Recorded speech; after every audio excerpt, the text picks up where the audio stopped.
so sideways. We are not sideways. We are live. Oh, here. We're live. Hold on. Forgot that. Oh, thank you. Let's get this organised. We are going live all around the world, all around the planet. Hello. Can you hear me? Oh, look, we've got a whole lot of people over there. Hello! But you got to look over there. Look, tonight we've got the Tuesday podcast. And tonight's special guest is Zoey Jones. Hello. All the way from the UK. Yeah.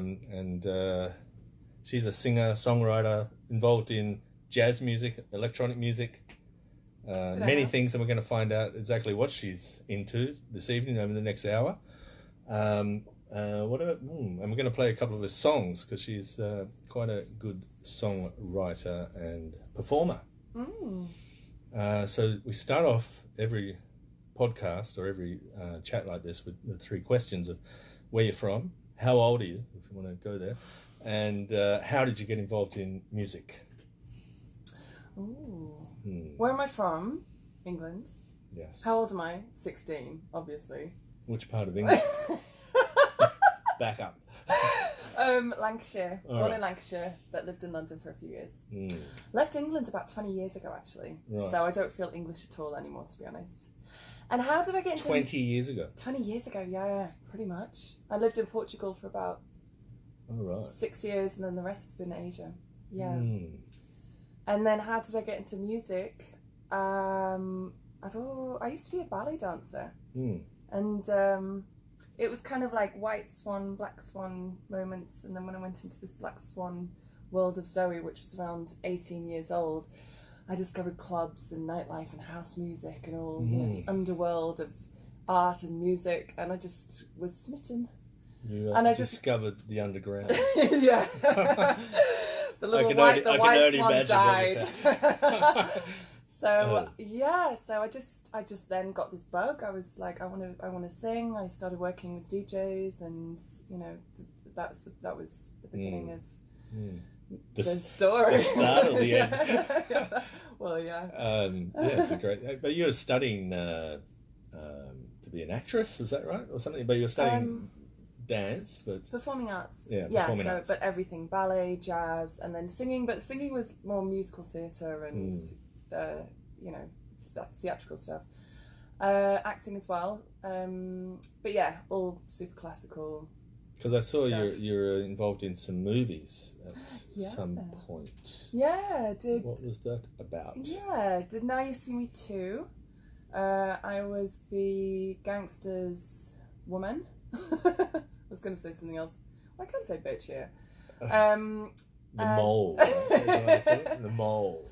And then I've done a couple of other things in Asia and Thailand and whatever, and I auditioned for Wonder Woman as an Amazonian warrior, which was pretty cool. And I was training at the Warner Brothers film studio for about 4 months, doing the boot camp there and doing. And what happened to that? That went ahead, or is it like? Oh, the film industry is so fickle, fickle. Yeah. So you train.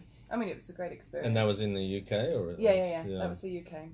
And then they just did like a final cut, and they ended up bringing in all these Olympian gold medalists and whatever who then got it. There was but the experience was unreal. But Now You See Me Too was cool. I worked with Woody Harrelson, Jesse Eisenberg, Daniel Radcliffe, and And it was cool. Did you get some star quality out of that one? Did you get some? I did, yeah. Yeah, I was on fans out of that. Yeah, I was working with them pretty closely, and with the director John M. Chu as well, and was on the official cast list. So it's cool. That's cool. Nice. So what's happened since then? You got into music, right? Yeah, no, music's my thing. Music-wise, there's just been loads that's been going on, really.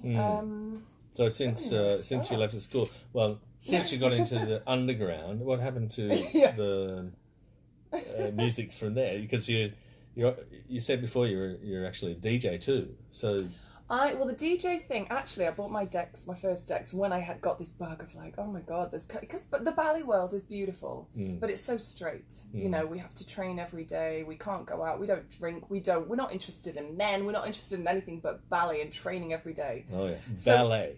I thought you were saying Bali. But Bali, yeah, no, ballet. I was wondering which part of Bali you're in. Definitely more colourful than ballet. It's pretty severe. Right?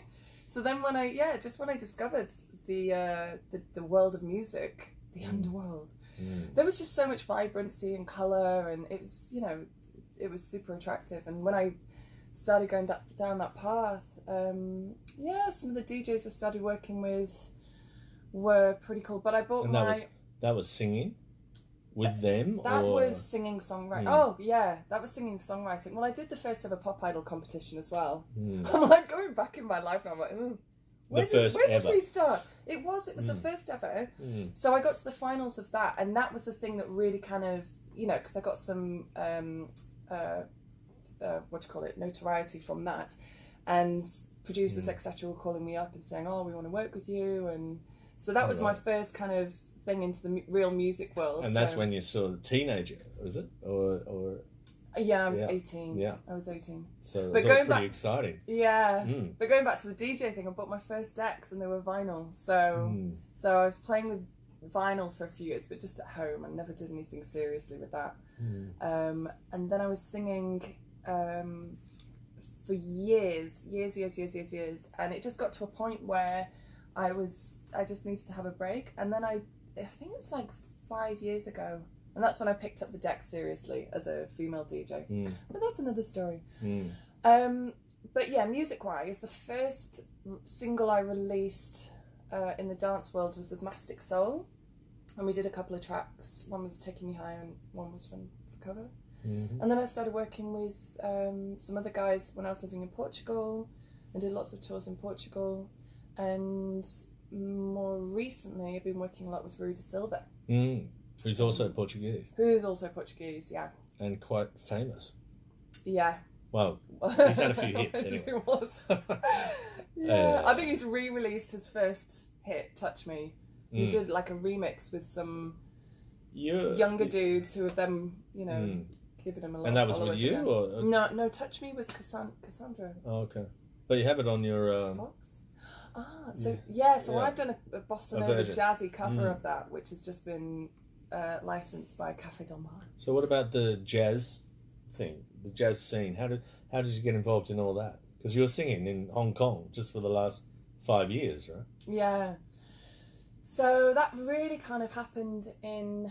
A lot of my real music world happened in Portugal. So I went to Portugal with a dance company, actually. I was dabbling a little bit for a few years between dancing and singing, and then I took this dance contract in Portugal, did a couple of years there, and then wanted to stay in Portugal. Stopped the dancing, got signed to a modelling agency at the time, which was good. But then that was when I really kind of went into music, and I did the work with Rui and Mastic Soul, and I think I was probably the only tall white girl in Portugal. So any pianist or musician was like, hey, you want to do a gig with me? Do a gig with me? So I had the majority of my musician friends were more into like jazz, and there were a lot of jazz gigs. So and that was in Lisbon? That was Lisbon, but I did lots of tours around the country. Right. So how long are you in Portugal? About 6 years. Goodness. Yeah. Fala português. Eu falo português. Fala português. It comes in handy around here with all the Brazilians, right? I guess. Okay. So the jazz was pretty much born for me in Portugal, and then I really realised that my voice just sat there. You know, I did my training was more musical theatre, and all, you know, the house stuff I did before was, I think the DJs and producers I worked with, they just expected me to have this kind of like vocal house, big diva kind of voice, which I don't have, you know. So I was always I spent years finding my voice, and then I discovered jazz, and I was like, oh, my voice really sits well here. It's really kind of smooth and jazzy and sensual and sexy, and I was like, this is it. So, and then that was the beginning of my jazz world. Wow. You do have a few famous songs as well, right? Which we should maybe touch on right now. We could play. I meant to actually put some on before you came, but we all got carried away talking upstairs. But anyway, we'll get there because I haven't got anything ready while you're talking. But jazz kind of works in with lounge music, right? Like house, lounge. Yeah. So how did you get involved in that part of it? Well, that was it. You know, I love jazz, but I did so many gigs, and it got to a point where I just felt like I don't know how to explain it. It just too many people did it, you know, especially in Asia. Every lounge you go to, every hotel, every jazz club, every bar, it's the same music, the same songs, the same. And I was like, can't do this anymore. And this was recently, or this is like the past 10 decades. Yeah. But because you're in Hong Kong, but also Portugal. Well, I left Portugal about 11 years ago and came to Asia. So I've been in Asia for about 11 years. Oh, where were you before Hong Kong? Or was that the whole time in Hong Kong? No. When I first came to Asia, it was Cambodia. Cambodia, one of my favourite places. Really? Well, I went there last year. I love it. Yeah. I love it. Phnom Penh. Yeah, I went to Phnom Penh. That was the first place. And that was 10 years ago. Yeah. Wow. So it was pretty raw. wild then. Yeah, it was wild, but it was amazing. So it's a huge culture shock, and but yeah, pretty amazing. And just, you know, everything kind of spiraled from there. And I went to Singapore and Malaysia and lots of Thailand and Hong Kong. So Phnom Penh was the base, and you? No, that was just the first stop. All right. So I did 6 weeks there. Oh, okay. And then I went to Siem Reap for a few months. And then it was, you know, Malaysia for a few months, and then Singapore for a few months, and Hong Kong. So that's pretty cool, right? Getting around, and it's like backpacking, but you actually got a reason to be there. Yeah. Great. Yeah. And doing it glam as well. I had some nice gigs. You know, Cambodia, the first gig, the clientele was like the king of Cambodia every night. He'd come in with his entourage. And where was that? In hotel? No, it was a jazz bar called Studio 182.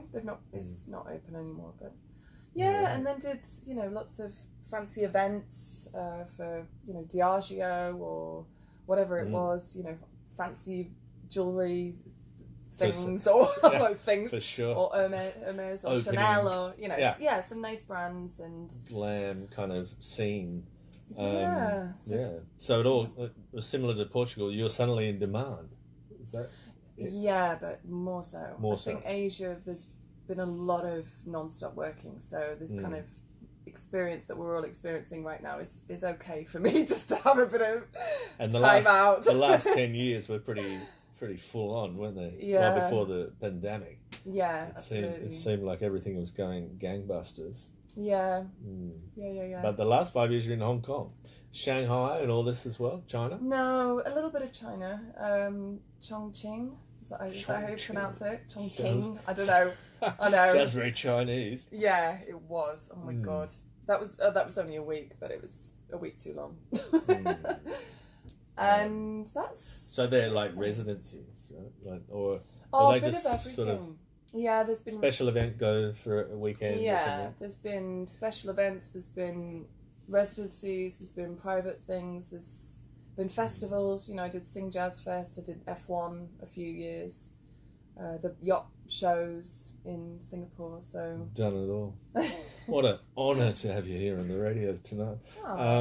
Now, that brings us... What about Indonesia? Did you, in those travels, did you come to Indonesia or not? No, I the first time I came to Indonesia was last year. I was singing in Singapore I did a couple of gigs at the Intercon and then the yacht show.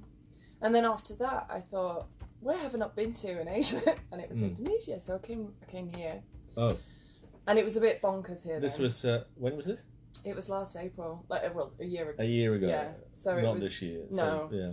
Pre-COVID, so it was crazy, full on. Oh, Jakarta. Touristy. No, Bali. Oh. Bali. Oh, okay. So you had an experience here already. Yeah. You knew what it was like. Yeah. Sort of. And what did you think of it?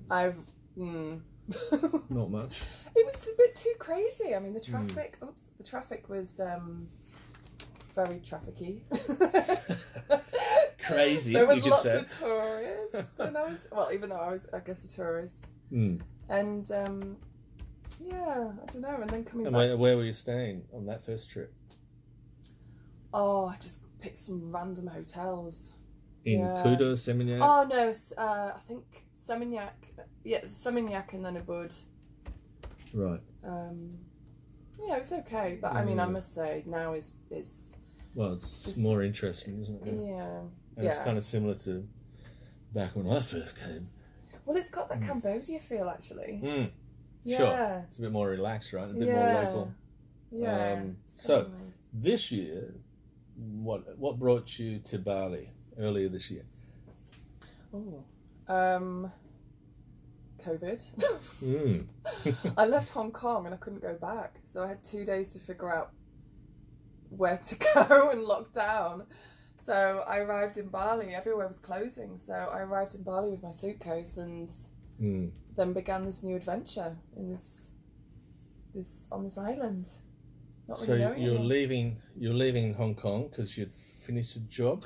Yeah. And so I had to leave because of my visa. You've got to go out and then come back in and stamp it. But I couldn't go back in because I would have gone back in as a tourist. But you'd already been here a year before and you didn't think much of it. So yeah. Why did you come here? Because every country was closing. It got to the point where it was Singapore or England. No, but what I mean is from Hong Kong. So you left Hong Kong and came here. I couldn't. Or not? No, I went to Singapore. Oh, because I couldn't go back to Hong Kong. I was going to go to Thailand. Couldn't go to Thailand. I had to do 2 weeks quarantine outside. So I thought, well, I'll go to Singapore to stay with a couple of friends, and then everywhere was closing, and I was like, oh, I was going to go to Singapore and then Bali for a couple of days, and then to Thailand, but. And you couldn't get back to Hong Kong. No, and still not. But that's good. I'm good with that. I'm so good with that. Forget that. Is that right? Zoey Jones? Is it C, right? Yes. Yeah, okay. Calandria. Are we really kind of on the side there? Oh, shit. That wasn't my name. Oh, yes. DJST just made that comment. I was supposed to be for the beat. But anyway. No worries. So, okay. Back in March, you came and you arrived in Bali after being in Singapore. For 2 days. And I got here just before the lockdown. So, well, I got the last VOA, literally, and the last flight in. I think they had 4 VOAs, and I got one of those, so I was pretty lucky. And then experienced it all, because everything really locked down after Nyepi, didn't it? That's right, it's Nyepi. Yeah, and then I just thought, okay, this is a new home now. Wow, that's pretty exciting. Yeah. So it's a pretty wild lifestyle you lead, isn't it? It's kind of like being on the fringe of the Wild West, really. But that's the music business, I guess. Yeah. Anyway, isn't it? Yeah. I guess. And I'm so used to traveling, but. And yeah, I mean, like I said earlier, it's quite nice to be somewhere that's just super chilled, and Bali is very chilled right now.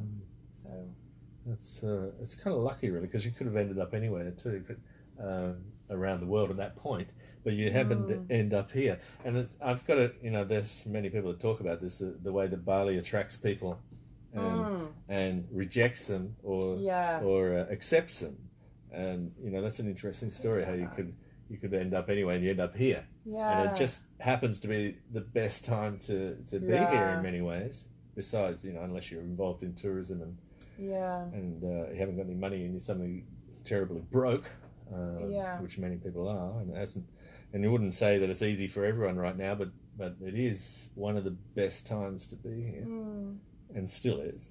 Yeah. And what have you done since March? Oh, well, obviously no gigs. I was doing a bit of streaming. I've been just really focusing on my releasing, actually, and promotion, and really, obviously, everything's online now, so really building up, my image, my brand, my everything. Focusing on releases, to be honest. Is that becoming more focused because of this period? Yeah. And so who are you now? Is it something different from before you arrived, or is it just pushing the same agenda? No, absolutely. Yeah, no, I'm definitely pushing my musical brand in more of this kind of beach clubby kind of vibe, this deep house, down tempo electronic musical vibe. So, and I think it sits well with Bali, with the beach clubs, even though, you know, places are just starting to open.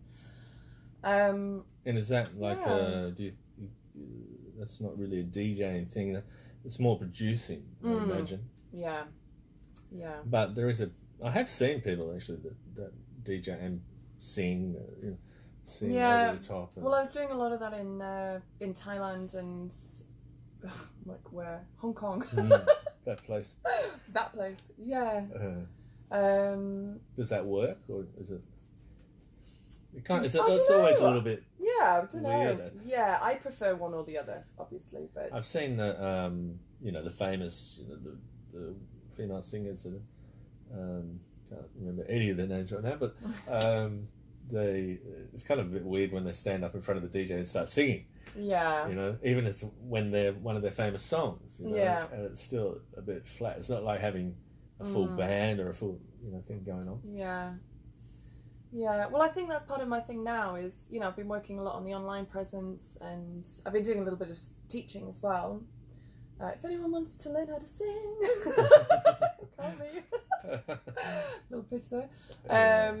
Or make videos. Or make videos. As far as I've seen lately. I do lots of videos. Because you're quite prolific videographer. Well, this is another thing I've really been working on during lockdown is just trying to get into like another field creatively. And that's it. Videography, film. I've done my own music videos, the past couple of music videos, so yeah. It's kind of and nice. they're very cool. But you need some material for that. So where do you get the footage from? You're filming the whole thing? But it's you. No. It's you they're filming. Sometimes I do. Sometimes, well, so Ready to Run I just did all on my own. So, you know, good tripod. Oh, right. It's a bit get like, the settings right, press record, and it's do a bit your like thing. this one up here. Well, yeah, I guess so. And then the last one, I got some guys to hold the camera and help me out a little bit, and then I just did the directing and the editing, which takes forever, but I love it actually. Oh, it's like complicated. Yeah, but it's so you just like hours and days just whiz by. It's similar to music production, I guess. You know, and when you get into it and. Yeah, it's nice. And you use a lot of effects. And, what programs do you use? Final Cut Pro. Okay. And for music, Logic.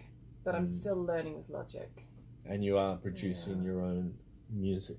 I'm not relying on my productions yet. Like I do like the basis of it, and then I'll write a song, but then I'll bring in a good, like a serious producer to... Really, because it can't be weak. The production it has to be fully engineered. Yeah, like it's got to be, because the mastering and the mixing, I just want like the really professional set of ears to be like, yeah, this is how it's going to be. But initially, my ideas, my chord progressions or whatever it is, But eventually, I want to be able to do the works, all of it. Yeah, that sounds very complicated too. We're going to play a track, or we'll start playing, then talk over the top of it. Okay. That's not exactly. What about the ones you sent me before? Oops, let's have a look here. Well, Just Let Me is the latest one that I released. This one, here we are. Now let's start with this one, 1,000 Miles, which was I did that with released earlier this year, right? Yeah, in May. Here. Yes. How exciting! Yes. This is the first Bali track. Yeah. Is that on? Is it still on? Yeah, okay. What happens if I click that? It works? Okay. I've got to get some volume up. Hopefully this thing is off. Yeah, not really. Hold on. I'm going to have to do that again, folks. We'll cut this out of the... So technical. What's happening? We'll do that again. Bear with us, folks. Bear with us. What is this? No, it's on a different name. Okay, no, that's not right. We can't do that because it's not going to the right account. So where is this here? Touch. It's there. That one. That one. Yeah. Yeah. Okay. All right. Will that play? That will play. Here we go. Hopefully. Yeah. So what's this one? So this one I wrote with Rue De Silva. 1,000 Miles. I thought it was quite appropriate to release at the beginning of COVID because it's about being away from your loved one, I guess, and you're imagining being with them and yeah. So who are your loved ones in after 20 years on the road? Oh God. In my dog. How That's your it. new dog. How often do you get back to the UK? I don't rush home, put it that way. I was back a couple of years ago. Actually, when I was working with Rui, that was the last time. So. And this is written by whom? Well, I wrote it. All the lyrics are me, and Rui De Silva did the production. But we co-wrote the music, but he did all the programming and. Well, it sounds very cool, and it's been picked up by different compilations, right? Yeah. Well, more my song, which maybe we'll listen to next. We'll That's listen to been that next, picked up by more playlists. All right. Okay. 1,000 Miles, I'm not too sure about. Rui's got control over that one, so I'm just leaving him to it. But... Well, let's have a little listen to it. Or not? Yeah. Okay. I don't want to. Yeah.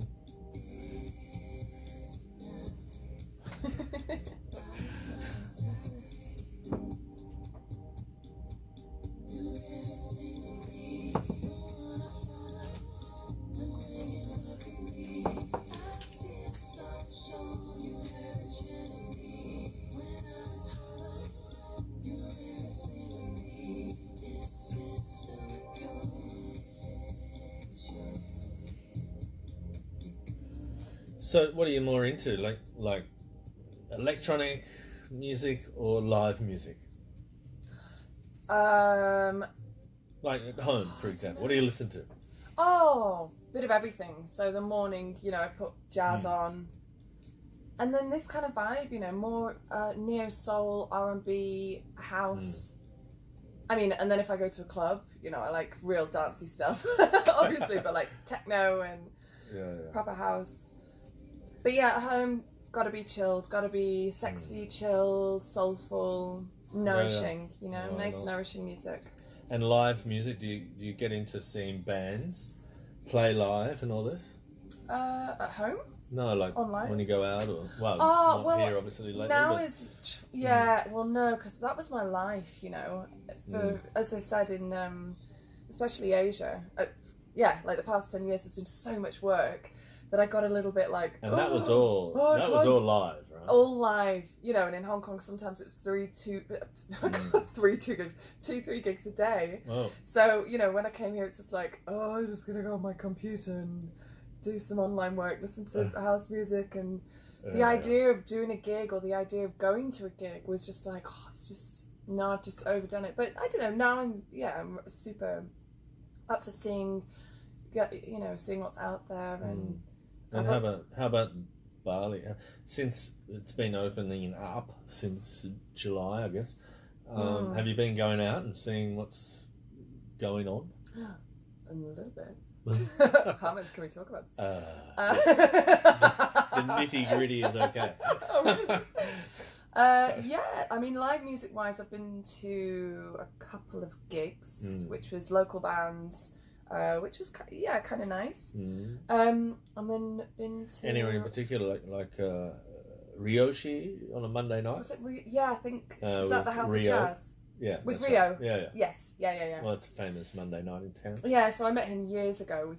Met him at the Penang Island Jazz Festival. We were both singing there. So I reunited with him after 13 years or whatever. All right. And so saw him there. That's always an enjoyable night, right? Yeah. I guess. And then out clubbing, just a little bit of the Lawn and where else have I been? Can't remember. Yeah, just taking it easy. Try.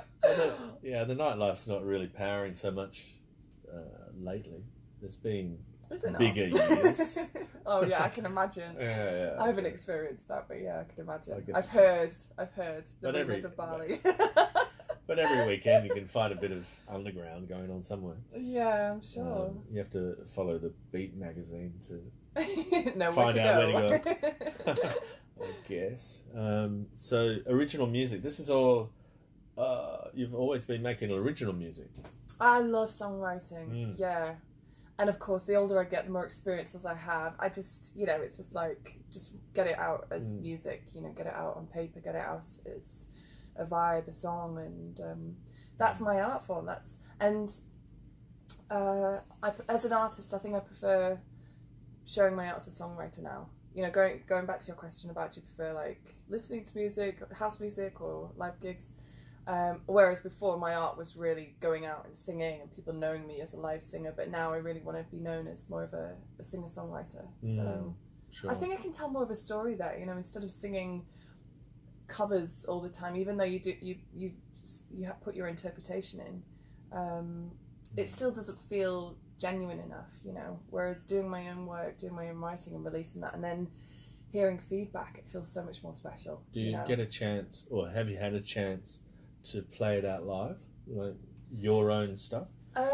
Not so far. Not really, actually. No, but again, it's because one, I was super chocker busy in Hong Kong. Really, that was the last place I was for a while. So there's no place to do your own thing in Hong Kong. Not really. There's so much kind of corporate stuff and high end stuff, and they tell you what they want to hear and the songs they want to play and then then of course come here and we're in lockdown, so I've done stuff online with my original stuff, but no live gigs. And I think part of having this time to try new things or whatever, I think one thing that I want to do is try and figure out a nice little project for when things are up and running, and I get my little singing keytats and get the show on the road. Well, you don't want to do it beforehand, do you? Suddenly find you get the show on the door, or it costs you a lot of money. I know, whatever it is. Yeah. But I imagine you could get up at somewhere like Ryoshi on a Monday and belt out a song. Yeah, especially if you know Rio already.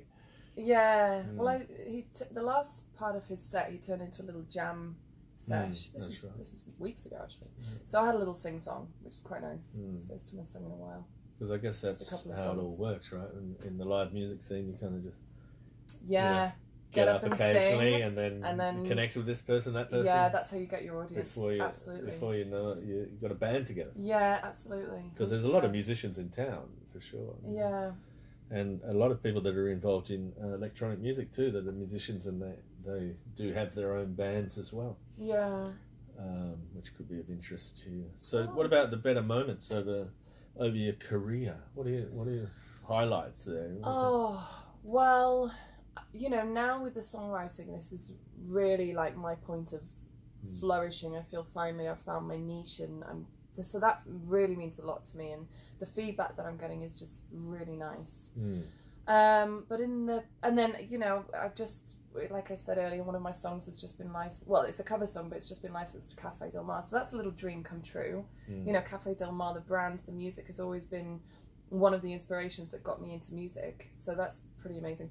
Working with Rui was, Touch Me was the first club hit I ever fell in love with, and then ended up working with him was another little dream come true. And then the work I've done, the travelling I've done, and it's just been crazy. Did you and some music festivals. Play with him? Does Rui play live or anything? Or is he we were planning on doing 1,000 Miles. We were planning on doing a big project, and then doing a big tour with that, but everything's just seriously on hold right now, and I'm here and he's in London, so I don't know, we'll see what happens, but yeah, done some DJ gigs where he's been DJing and I've been singing. I sang at Rock in Rio in Portugal, which was amazing. What's Rock in Rio? What's Rock in Rio? It's like one of the biggest music festivals in the world. I'm just a Bali boy.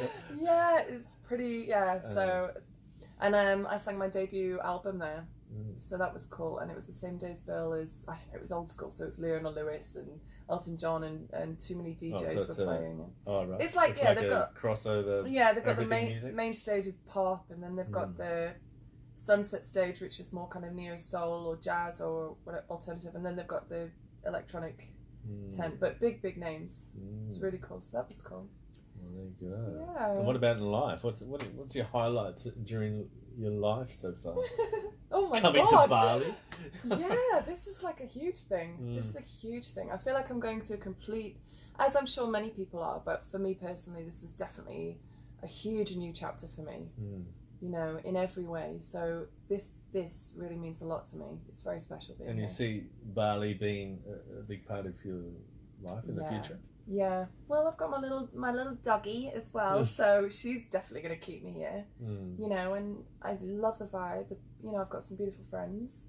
When things get back to normal, I can start working, singing, and yeah, I really think Bali's. It could be a while before it actually. But we've the work around the paying work to be able to live from it, I think. But you know, DJing, there's still, you know, maybe you should bring out your decks and get some decks going, because there's a lot of some twitching. There's still twitching as well.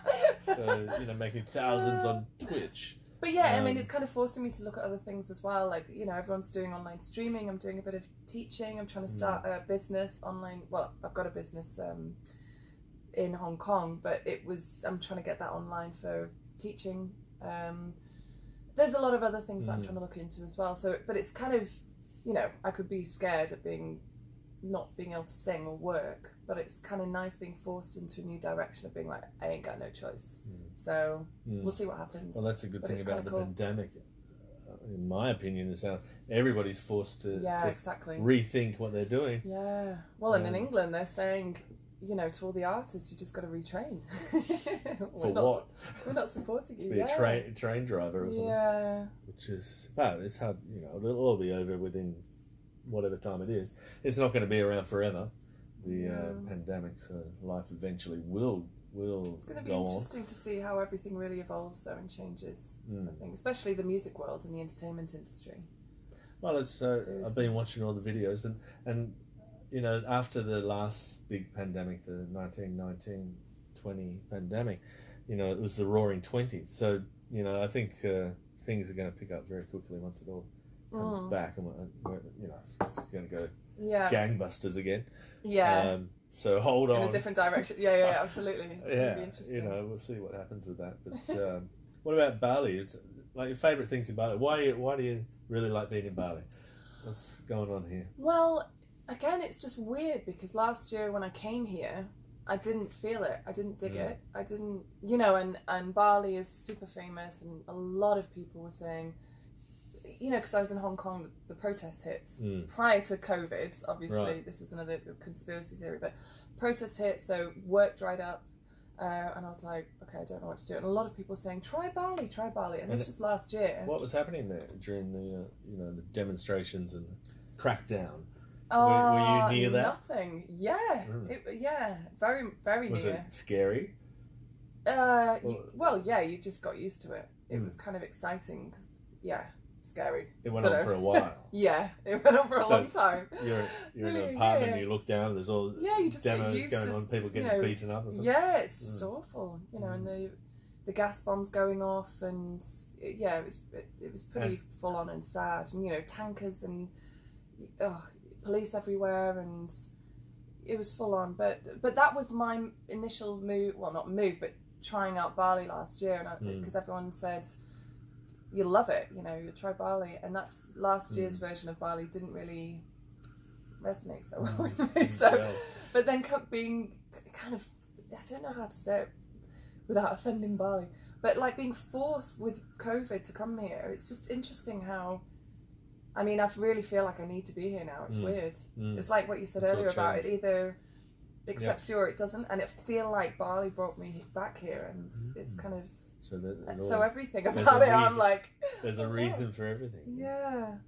But I see often people that come here and they try to be here, but they just don't get it to work, and they spin out of town again. So it's a funny kind of place. It's very spiritual and but I think now especially, you know, because obviously a lot of people can't be here, but I feel the people are here are just true Bali expats, you know, and whether they've been here for years or they're here for a spiritual reason, and I just feel like that the expat community is just super nice, actually. Super real, super authentic. Well, especially now. The villas are nice, the prices are nice. Everything's nice right now. You know, especially because there's no... It's only... The foreigners you see here are only expats. Or or like you, they're stuck here or something. Or, they're forced to stay here. I wouldn't say I'm stuck here now, because I could go back if I wanted to. Yeah. I don't mean stuck, but you're forced to be forced. here. Yeah. I got especially during that first March to, July or August, whatever it was, it was only the people that are kind of here. Yeah. It's not tourists. Yeah, absolutely. So that was cool too. I liked it. I liked, when you went out, you knew everybody. Yeah. Not that you knew them, but you could get to know them because they lived here. So and it's changing a bit now. Now it's picking up a bit of pace. Yeah, for sure. Yeah. But mainly in a local, the domestic tourist market. Still not foreigners. Foreigners aren't officially allowed in, even though they seem to be getting in if they've got the money to get in. Yeah. But not many. So it's still nice when you go out now around Bali and the traps and the restaurants and the clubs. It's a very local feel. Yeah. Like buddies and all the older crew I know. Yeah. So that's kind of fun. Before you kind of got lost in the whole circus. And that's how I felt last year. So it's very special to be here. And I think nearly everything, I love the locals, I love the expats, I love the fact, everywhere you go you're near to the beach, the food's great. Yeah. The weather's pretty nice. Do you like the Indonesian food? Sort of. Not yet. I've not tried much. Yeah, not really. No. Yeah. You have to. I don't want to. You have to kind of become accustomed to it, and then you don't. You eat that most days. So, yeah, nasi goreng's okay. Yeah, that's a very typical tourist kind of thing to get involved in at first, and then you get into nasi campur, which is the other one where you pick and choose. Oh. Yeah, but I know, from friends that come here and stuff, and they haven't had a lot of experience. It's like, oh my god, you eat that stuff? That is actually good. What is that? Enak, as they say in the local language. So it doesn't look like you're going back to England in a hurry. No. And they're just going into another lockdown as well. Yeah. No, if I went back to England, I'd be paying, 10 times the price of my thingy now, and I'd be stuck in a little flat, and the weather would be crap. And exactly. I'd be like, what am I the doing? Sun's gone. 4 or 5 o'clock in the afternoon, it's gone. Life is pretty, and you got nowhere to go. Could you imagine? Yeah, I know. Jesus. Yeah, no way. No, thank you. No thanks. All the people listening there, good luck with that. Sorry, so what about your latest track? What's it called? Just Let Me. This one. Just Let Me. Yeah. So tell us something about Just Let Me. Well, this one is my latest original composition, and it's a super nice, chilled, beach clubby vibe, deep house track. Right. Sade-esque with the vocals, and it's doing super well. It's been picked up by Ten Snake has put it on his playlist. FTV, Fashion TV, Florito. There's been quite a few. FTV kind of uses it on their TV, or they just have playlists on Spotify. And okay. But I guess if use they them did put it on their if they put it on their TV, they'd have to, like the Cafe Del Mar thing with the licensing. Then I'd have the little contract that comes through saying, "Can you please sign this?" Thank you. I haven't had Ching, that yet. Just like Cafe Del Mar pays you something for it, or is it just they give you an advance. Kind of that's cool. Yeah. So not only is it good for your career or your fame, you also get some money out of it. That's pretty cool. Yeah. And what about these other ones? Because I saw there was a whole list of compilations or somebody playing it. Yeah. What are they? Are they like real compilation records? Or? Well, the real compilation record is the one from Cafe Del Mar. So the playlist on Spotify, I'm still trying to understand all of this, but that's really how you get your music out there and heard, and you get it in front of the curators, i.e., Ten Snake or DJs or whatever. And then people listen to it, and they call you up, and then they want to put it on their playlist, and then you get the streams, and that's how you get your pocket money, and blah blah blah. And then you get your collaborations with other famous people. I guess so. Yeah. And suddenly you're in Ibiza, you know, the headlining act of some crazy place. Online. Streaming Ibiza. But Cafe Del Mar, it's an official compilation. So, I've got the contract, the paperwork, and the advance. Do you think that live streaming is doing much for people? Like, you see a lot of it going on. Well, I don't know. Yeah. Like festivals. Like these full-on festivals online. I know. But it's weird because I think, I would guess like England, okay, they're going into a serious lockdown again. So yes, people still need their fix of that vibe, the energy. But part of me doesn't really understand because you still have like pre-recorded concerts or this or that. But it's the new thing. We've got to believe in it. And I'm a musician, so I'm hoping people believe in it. It's going to happen. But Bali, no. I mean, people are like, oh, I'm going out. I'm going to the pub. I'm going to the lawn. I'm going. Yeah. I might. If it suddenly pops up in front of your face and you're online and you've got nothing else to do, you might click on it. But I could never imagine anyone just, okay, at 8 o'clock I've got to sit down and watch the festival. I know, but there are. I mean, again, like I think places like maybe England where people are just stuck of things to do. I think it's different. It's a different story, and people probably will put it in their calendar. And a couple of live streams I've done, people have been like, oh, I was there. You were 5 minutes late, but I was there. Yeah. So and it's also recorded, so they put it up on YouTube and stuff later. I guess. I'd imagine. Yeah, but there was one guy, DJ in America, and I think he's more hip hop, but he got super famous by streaming, and he was getting celebrities, hundreds of thousands of people coming in and religiously, and then he got into the news because of it, and so he's just there in his room and he's just playing a few tracks but anything people can blow dig up. Just as always, just being the first and the greatest, I guess, is the big thing. And before you know it, I can't imagine after this pandemic that anybody's going to be doing any festivals online.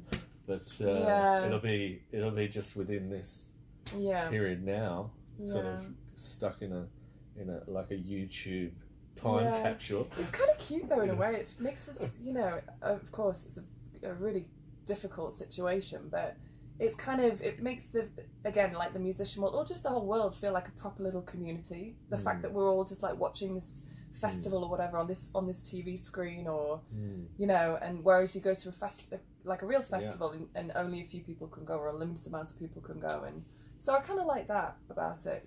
It's like maybe we should organise a festival. Next Tuesday. Should do. Anyway, what are we doing? The Just Let Me. So what's the song about? About love. Of course. You're like, Just let me. What's just the let me what's love the chorus? you. Just let me love you. So it's like the initial kind of, you've been dating for a few months and everything's fun and flirty and happy, and it's like, oh, I want to know what's going on next, and I'm in love with you, and I want to know if you love me back, but just kind of let me love you. Yeah, or basically dating a commitment phobe who doesn't want to love you back, and you're madly in love with him. Damn. I know a few of them around. There's probably a few watching right now. Anyway, so let's listen to it. Anyway, maybe we should just go out. Thanks for joining the show. Thank I hope you. it all works out. Thanks for having me. Yeah, yes. It's been awesome. Zoey Jones. Look forward to seeing you playing around the place. Look forward to seeing your name in the Beat magazine. Playing down at Shishi or the lawn. Anyway, so want to introduce this song? Yeah, this is Just Let Me. Enjoy it. Stream on Spotify, and the music video is on YouTube. There you go. All right. Is that it? That was nice. It's a bit delayed. Cheers.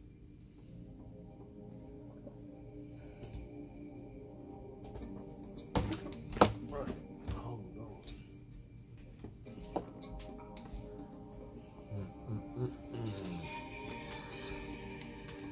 Off with the little machines. Okay.